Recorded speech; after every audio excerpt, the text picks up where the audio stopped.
This tutorial demonstrates how to set up and use the SimCPR Pro Trainer and SimCPR Chest Pad CPR feedback devices.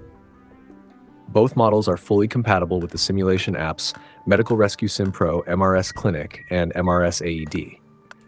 First, switch on the chest pad or the Pro Trainer.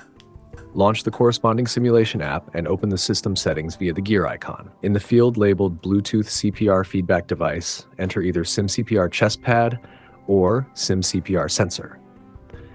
Alternatively, the blue BT button will display a list of all active Bluetooth devices. Select the appropriate SimCPR device from this list. If you want the compression depth to also be shown in the monitor app, change the mode from remote to either child or adult. After saving, the chest pad or Pro Trainer will automatically connect to the simulation monitor app.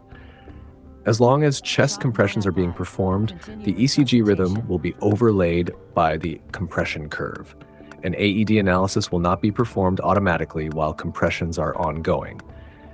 If configured, a graph will show the depth of chest compressions and the heart rate display will reflect the actual CPR rate.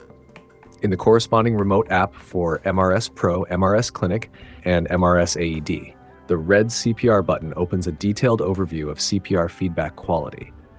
The display and analysis of compression depth can be switched from adult to child, and printing via an AirPrint-compatible printer is also possible. For more information about our simulation apps, please visit our website.